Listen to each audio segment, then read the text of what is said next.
Sumber rezeki bagi setiap individu bukan sahaja dalam bentuk wang ringgit ataupun harta benda semata-mata. Tetapi rezeki juga meliputi kelapangan waktu untuk membuat kebaikan dan amal ibadah kepada Allah Subhanahu Wa Taala. Mempunyai kesihatan yang baik dan mempunyai hati yang tenang juga boleh dianggap sebagai rezeki. Kini sudah 2 minggu umat Islam menjalani ibadah puasa. Dalam menunaikan ibadah puasa, sedekah dan berkongsi rezeki juga menjadi amalan yang turut dilakukan sepanjang Ramadan untuk memperoleh pahala berlipat ganda. Bagaimanapun sejak awal Ramadan, ramai yang mengeluh berkaitan juadah yang dijual di bazar Ramadan.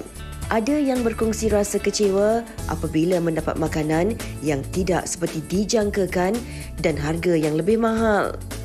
Murtabak hangit, lauk berulat, malah ada yang mendapat makanan basi dan tidak boleh dimakan lagi. Selain itu, terdapat juga laporan berkaitan pengusaha makanan yang menjual makanan kepada individu yang tidak berpuasa. Malah menyorokkan makanan tersebut di dalam mesin basuh dan juga tandas apabila pemeriksaan dilakukan. Tidak dinafikan, setiap daripada kita akan berusaha untuk mencari rezeki demi meningkatkan taraf hidup serta ekonomi keluarga. Namun, dalam mencari rezeki, adakah kita menitik beratkan tentang cara dan sumber yang diperolehi? Di manakah keberkatan rezeki jika ia didapati dengan cara menipu dan menganiaya insan lain?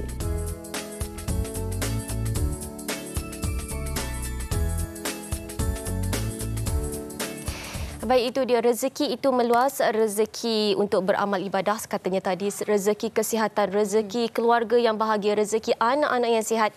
Itu semua adalah rezeki dan macam mana kita nak dapatkan rezeki yang berkat itu yang kita nak bincangkan hari ini. Betul. Dan bersama dengan kita, macam yang nak katakan tadi, hari ini tersenyum manis orangnya.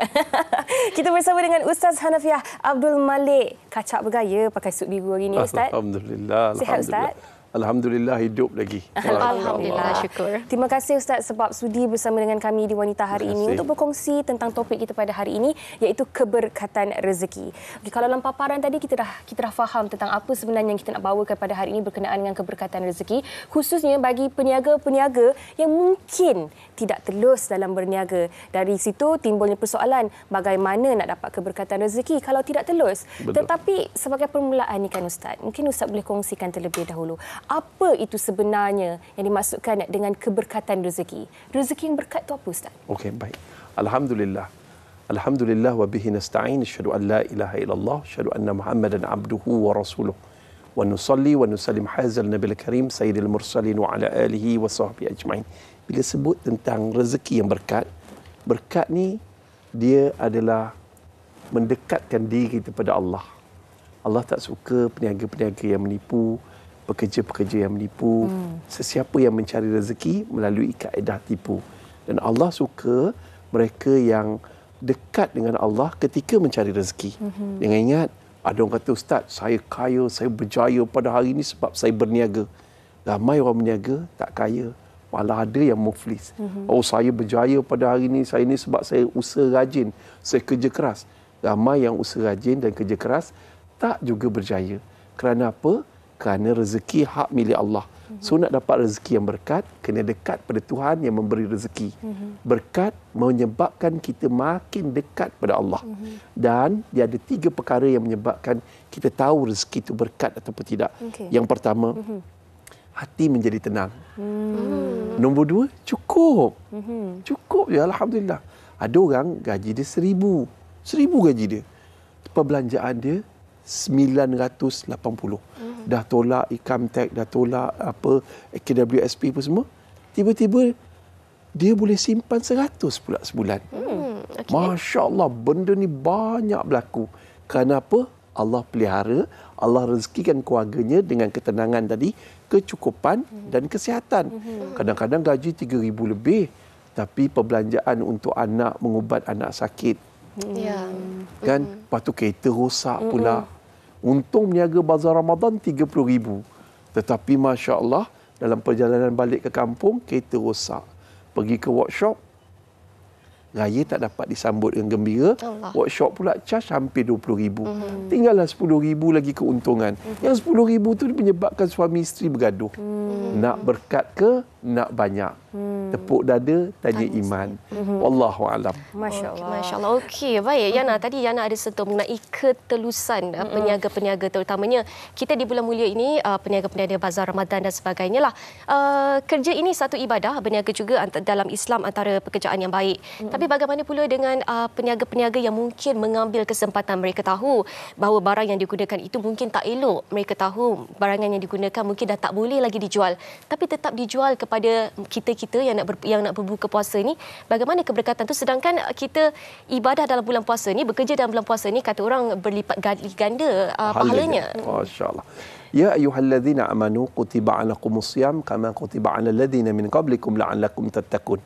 Wahai orang-orang beriman, telah diwajibkan kepada kamu berpuasa sebagaimana umat terdahulu, moga kamu bertakwa. Kita nak lahirkan dalam bulan Ramadan ini takwa. Peniaga yang bertakwa, pekerja yang bertakwa, manusia yang bertakwa. Takwa ni apa dia?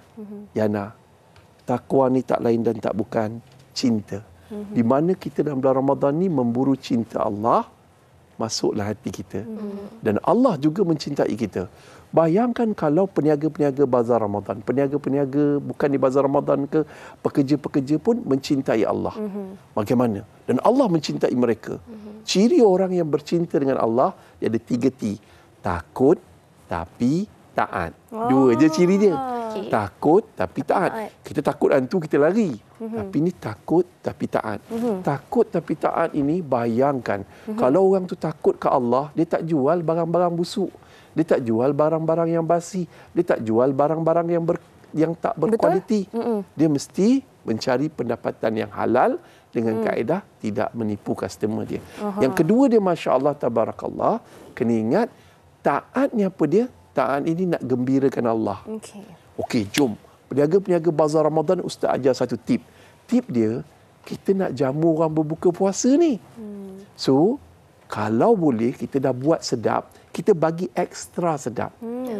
Dengan niat untuk menjamu orang berbuka puasa. Kalau kita jamu orang berbuka puasa, kita dapat pahala puasa tersebut tanpa mengurangkan pahala orang tersebut. Jadi peniaga-peniaga Ramadan kena jadi geng tamak pahala. Di mana kita niat semua customer kita datang dengan kita ni bukan niat untuk keuntungan.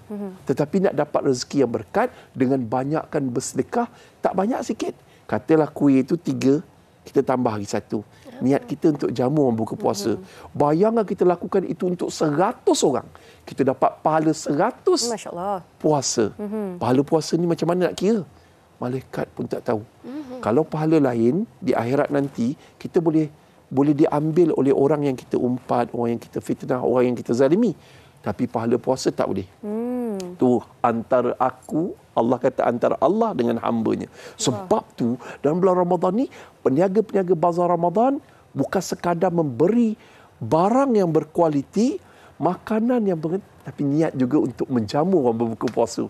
Masya Allah, tabarakallah, pahala berlipat kali ganda. Seronoknya dengar Ustaz cerita kan Ustaz. Tapi kan okey, saya pernah menjadi antara mereka yang apabila membeli kari pap, memang betul kari pap angin, yang pernah membeli kuih goreng yang banyak lagi toge daripada kuih tiaunya. Tetapi saya juga pernah menjadi antara pembeli yang bila kita beli kuih goreng tu, Masya Allah, banyaknya kerang dia letak. Alhamdulillah, rezeki tu. Lepas tu dia punya sos tepi tu pun dia tak berkira lah, orang kata memang dia bagi ekstra. Kalau beli apa-apa sekalipun, ada je yang kita dapat lebih. Macam kalau beli goreng pisang pun kan, katalah RM5, kata tak apalah, saya tambah lagi 2. Itu pun dah dikira rezeki, betul tak Ustaz? Betul, tetapi mungkin juga dalam kalangan penjual, fokus kita pada hari ini, yang berfikir bahawa okey, mereka perlu ada bajet. Dan kalau harganya adalah 3 ataupun 4 untuk RM2, tak boleh bagi lebih. Tetapi sebenarnya konsep rezeki ni sangat-sangat indah. Kalau kita memberi lebih, lebihlah juga yang kita akan dapat. Tapi kalau kita beri seadanya sahaja, itulah juga yang kita akan dapat. Okey. Rezeki ni dia best cerita bab rezeki. Iyyaka na'budu wa iyyaka nasta'in. Hanya Kau Tuhan kami sembah dan minta tolong. Ihdinas siratal mustaqim. Tunjukkan kami jalan yang lurus, jalan orang yang Kau beri nikmat. Formula rezeki ni dia kena cari. Tapi rezeki walaupun Allah dah tetapkan, dia ada formula untuk tambah. Doa usaha dan sedekah. Kalau kita doa, sebelum kita berniaga, kita doa, ya Allah, luahkan rezeki aku, ya Allah.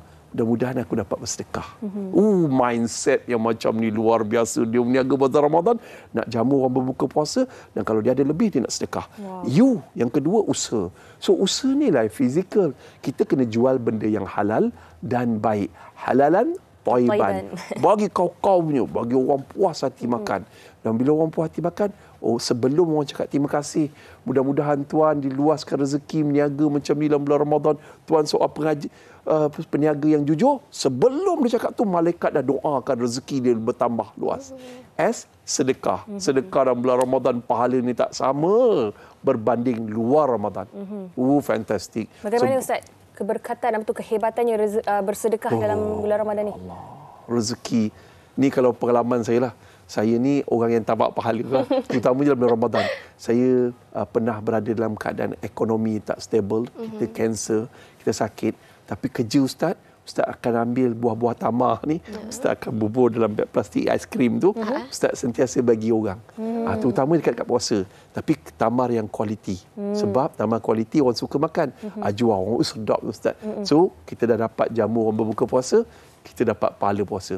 Bayang kita jamu 100 orang buka puasa, kita dapat pahala 100 puasa. Kita perlukan 100 hari untuk puasa seorang diri. Bukan senang puasa. Betul. Puasa ni pun dah tak larat dah. Bayangkan dapat pahala 100 hari. Pahala ni, orang tak nampak. Pahala sebenarnya rezeki yang berkat. Yang menyebabkan hati kita makin dekat dengan Allah. Seberat mana pun ujian, mungkin rugi hari berniaga sebab kita sedekah. Tapi tengoklah, Allah akan bagi rezeki yang berlipat kali ganda. Mungkin besok, mungkin minggu depan. Bukan waktu itu, tetapi kemudiannya kita mungkin tak tahu. Okey, Ana. Itu dia antara, kita baru permulaan je tu. Ya, betul. Baru permulaan. Baiklah, kita nak dengar juga pandangan orang ramai mengenai keberkatan rezeki ini. Jom kita tengok.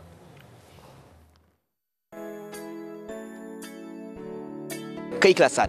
Bagi saya, keberkatan rezeki itu keikhlasan. Sejauh mana kita bekerja, walau apa saja kerja kita, walau apa saja bidang kita, tapi kalau kita ada sedikit keikhlasan dalam bekerja, niat kita untuk apa? Macam contoh kita bekerja hari ni, tangan kita bekerja ni nak suap nasi ramai lagi kat belakang kita. Anak, isteri, apa semua. Kalau kita tak ada keikhlasan, mungkin kita kurang mendapat keberkatan kerja. Jadi sama-samalah kita mengejar keberkatan rezeki, insya-Allah.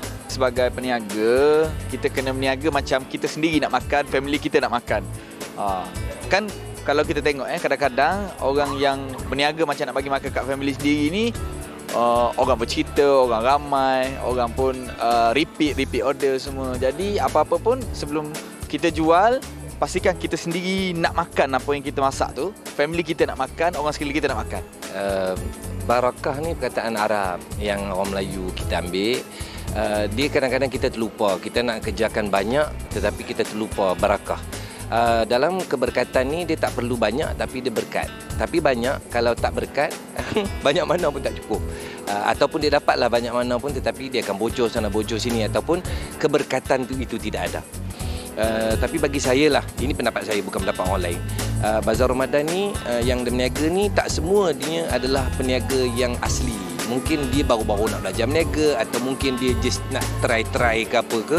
Jadi membuatkan dia tak ready. Tiba-tiba katalah dia viral, popular, orang datang ramai-ramai. So dia tak bersedia. Bila dia tak bersedia, hancurlah perniagaan dia tu. Hangit lah, kuah masin lah, telur tak berapa nak masak lah, mahal lah. Jadi gitu. Itu pendapat saya. Keberkatan rezeki ni bila kita mendapat restu daripada sesiapa yang kita bekerja dengan dan juga rezeki yang halal. InsyaAllah jadi berkatlah rezeki itu. Saya suka dengar pendapat mereka tentang keberkatan rezeki. Masing-masing ada orang kata definisi mereka yang Pandangan tersendiri. mereka. Betul, pandangan mereka secara peribadi. Dan pandangan oleh rakan-rakan kita di Facebook juga tak kurang hebatnya. Yang nak Silakan, baca. Yana. Komen dari Hafiz Malik. Dia kata, jangan mengulur waktu bekerja. Kalau tak lama, okeylah tu. Harap jangan ambil kesempatan. Moga kita dielakkan. Dan lagi satu komen dari Amin Nuruddin yang berkata, rezeki yang berkat, membawa kebaikan buat diri dan keluarga dunia akhirat. Carilah rezeki kerana Allah. Yana, saya suka komen mengular waktu bekerja. Kita nak bercerita mengenai mengular waktu bekerja ni.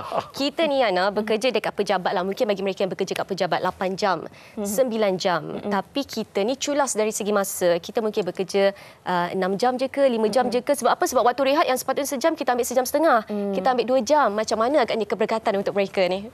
Alright. Secara ringkas dan mudah, pertama, tempat mengular. Tempat mengular selalunya dalam tandas. Tutup selak tidur. Ramai. Nombor 2, surau. Allah. Jadi yang itu kita tak setujulah. Jadi nasihat Ustaz, kita bekerja ni pendapatan halal dan berkat dengan kaedah satu, mesti. Ustaz, orang berniaga pun kena ingat formula ni. Hati. Mestilah kena ingat yang kita ni nak mencari rezeki yang halal.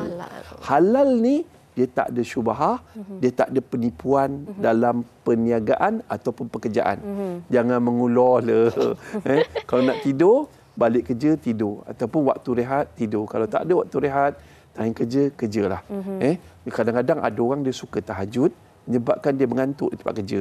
So kualiti kerja yang patut dia serahkan kepada kepada majikan tak dapat 100%. Kalau macam tu dia kena minta maaf. Yang kedua, amalan. Ingat, nak bekerja tidak berkat sesuatu pekerjaan yang tidak dimulakan dengan bismillah. So that's why bismillah ni, when you say bismillahirrahmanirrahim, Allah with you. Bila Allah bersama kita, kerja kita jadi senang. Tak adalah mengantuk. Jadi pengacara menguap ke apa ke, tak ada. Alamak, so takut kita juga. So kita kontrol sebab Allah with us. Lepas tu nombor 2 dia, lepas tu HAT. T telus. Orang berniaga kena telus. Orang berniaga, orang bekerja pun kena telus. Telus ni transparent, tak ada rahsia, tak ada menyorok-nyorok, tak ada apa, kita sangat telus. Dan I terakhir, untuk dapat rezeki yang berkat, sebagai pekerja ataupun sebagai peniaga, kena ikhlas. Ikhlas. Barulah rezeki berkat. Ikhlas ni apa dia? Train to be happy with your job. Train to be happy to be you and your business. Happy, seronok. Meniaga apa semua. Walaupun orang tak beli, bang, ikan bakar bang, bang, ayam bakar bang, bang, beri satu, free satu bang. Pandai. So akhirnya menyebabkan rezeki itu menjadi berkat. Manjada wajada. Siapa berusaha, dia dapat. Rezeki yang bulat tidak datang bergolek. Yang pipih tidak datang melayang. Tetapi Allah Tuhan yang Maha Adil. Makin kita usaha, makin banyak rezeki kita dan berkat, insya-Allah. Insya-Allah. Amin. Dan Ustaz, sudah tak sudah kita sebenarnya dah sentuh beberapa aspek dari segi peniaga di bazar, dari segi mereka yang bekerja sebagai pekerja dalam sebuah syarikat ataupun di office dan sebagainya. Dan ada satu lagi golongan yang bekerja 24 jam sehari, tanpa Ustaz. henti, tanpa MC. Tanpa henti. Ustaz tahu tak siapa? Kaum ibu, kaum wanita. Masya Allah. Yang mana menguruskan anak, menguruskan rumah tangga, menguruskan rumah. Tetapi mungkin pada masa yang sama, ada dalam kalangan wanita ni juga yang bekerja. Dari aspek sudut pandang seorang wanita yang bergelar isteri, ibu dan sebagainya ni kan Ustaz. Bagaimana kita nak mentakrifkan definisi berkaitan dengan keberkatan rezeki buat golongan hawa ni? Saya mewakili para suami dan lelaki-lelaki di luar sana ingin mengucapkan jutaan terima kasih kepada para isteri, suri rumah dan wanita yang bertugas menjadi ibu dalam masa yang sama bekerja. Allahu Akbar. Syurgalah untuk anda semua.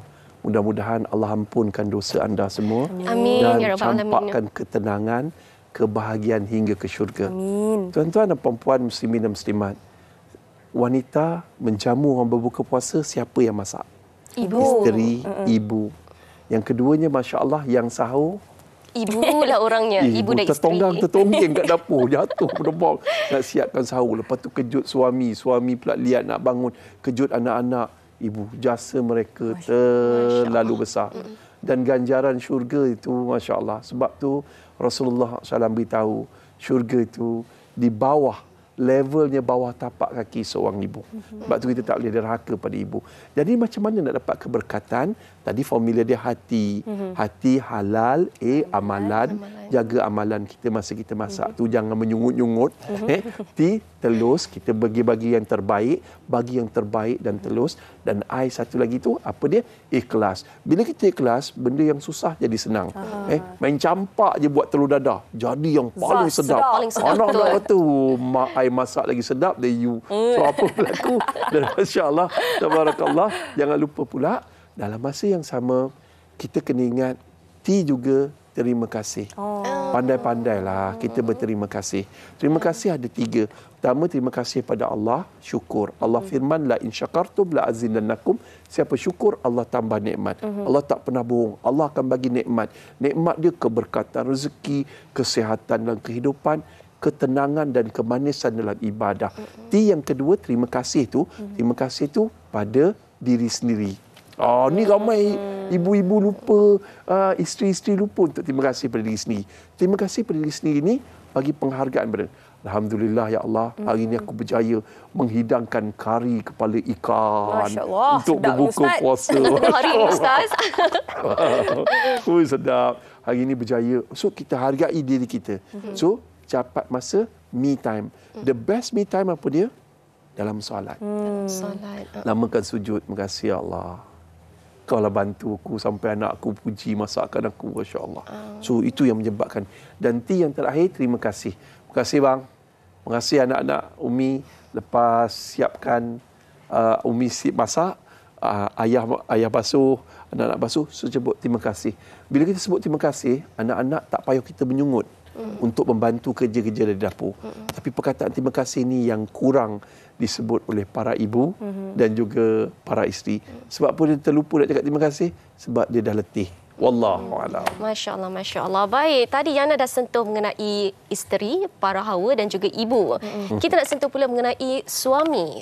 Melalui kaum lelaki, kaum Adam ini, keberkatan rezeki mereka ini apabila mereka memberi kepada isteri, mereka memberi kepada keluarga, berkongsi kebahagiaan dan juga rezeki, yang mana rezeki mereka ini datang daripada doa seorang ibu, doa seorang suami. Bagaimana boleh seorang suami ini mendapat rezeki yang sangat-sangat berkat dalam rumah tangga? Rezeki daripada suami ini kena ingat formula DUS. Doa, usaha dan sedekah. Doa bukan sekadar doa suami. Doa isteri. Ya Allah, luahkanlah rezeki suamiku ya Allah. Tapi jangan bagi dia nikah lain. Ya Allah. Amin. Bila dia dah Amin kaya ya Rabbal nanti, Alamin. ya Allah. Oh, kuatnya amin. So kita doa isteri, doa mak. Sebab ada seorang kawan saya, dia ni peniaga dan kemudian dia nak berubah daripada dia dulu dia meniaga barang tak kualiti, dia nak buka satu gymnasium. Dia pergi jumpa mak dia, dia betul-betul minta ampun pada mak dia. Dia kata, saya nak berubah mak, saya dah tak nak jadi orang yang nakal, saya nak buka gym. Mak tolong doakan saya berjaya dalam perusahaan gym. Sekarang ada beberapa bilik, beberapa perniagaan gym yang telah berjaya dibina berkat doa seorang ibu. Kita mungkin hari ini berjaya jadi orang yang hebat, tapi mungkin itu berkat doa seorang ibu. You pula usaha. Dah dapat doa tapi malah berusaha doa. Ya Allah, mana rezeki ni ya Allah. Kan? Jangan. You usaha. Seorang suami kena berusaha. Tapi saya nak beritahu sikit luahan hati seorang suami. Silakan Ustaz. Suami ni, orang laki-laki ni, waktu-waktu sekarang ni, zaman inflasi, zaman susah ni, baru naik daripada COVID. Kami ni kalau tak ada duit, kami rasa diri kami macam sampah. Kami rasa macam tak ada harga. Hutang kiri kanan, nak bayar itu, nak bayar ini. Akhirnya meniaga bazar Ramadan, yang penting untung. Kadang-kadang kita nak marah orang meniaga bazar Ramadan yang bagi barang tak kualiti ni pun, kita kena hati-hati. Kita kena cakap elok-elok dengan dia. Mungkin dia berada dalam keadaan tekan ekonomi. Dia dah tak ada modal, pusingan dah. Dia tak tahu nak buat apa. Jadi kat situ kita kena doakan dia. Kalau kita ada beritahu, bang, abang punya roti john ni tak ada pun john dalam ni.